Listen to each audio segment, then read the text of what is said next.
if anyone is trying to avail wrong insurance claim or fraudulent insurance claim, then they should be cautious, because now insurance companies are filing FIR for fraudulent claims. A shocking case came into light where a single person has taken 150 policies.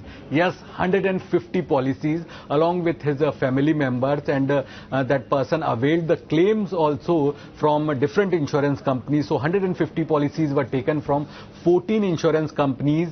These policies were of health insurance policies, indemnity health insurance policies, and fixed benefit policies issued during the COVID time. So this case came into light after 2 years, when insurance companies were sharing data through their insurance council, General Insurance Council, and insurance companies got to know. During the investigation, insurance companies also found that the hospital also colluded with the policyholder, because the same treatment was given at different hospital. Admission time and discharge time was also same. So now insurance companies are going to file an FIR against the policyholder, and they will ban the policyholder and their family member for lifetime.